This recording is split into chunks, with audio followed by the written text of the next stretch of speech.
Hello, I'm Father Timothy Matkin with the Rector's Ramblings for October 1st, 2017. And I want to talk about what's called the Anglican Continuum. Now this week, 4 continuing Anglican jurisdictions will be having their provincial synods in Atlanta, Georgia. And at the conclusion of their individual meetings, they're going to meet together and sign a historic statement recognizing full communion among them.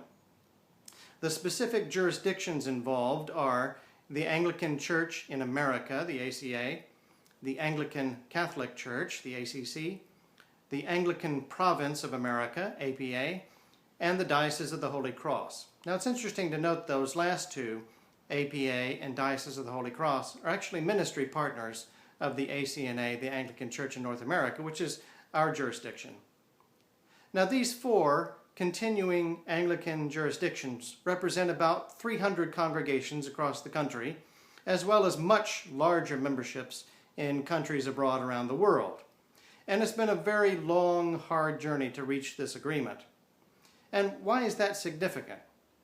Well, consider the history.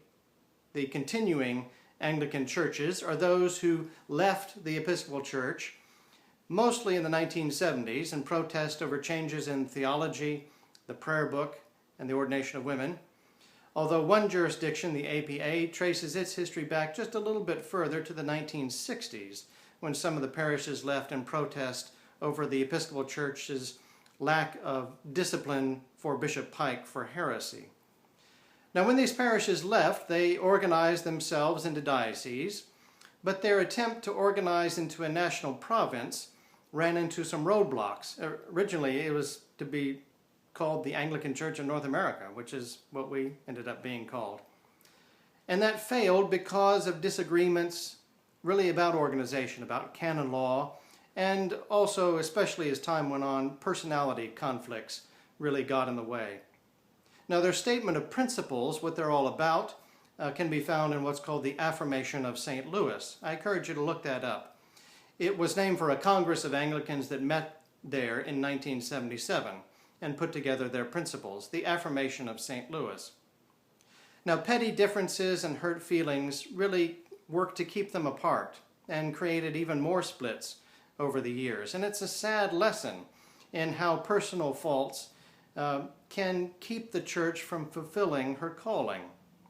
Many of those involved in the disagreements have passed on now, and new generations have come into these churches, and they have really flowered and grown. And so they have decided that it is time to get their own house in order. And so let us pray that such an endeavor may be successful and that the call to unity may bear fruit among them and among all traditional Anglicans. Our bishop has been invited to come and be a guest and an observer at the synods in Atlanta. Perhaps we're seeing our future. I encourage you to keep the continuing Anglicans in our prayers. And if you are in Dallas, come join us for church on Sunday. You can look us up and find us at stfrancisdallas.org. Have a blessed day.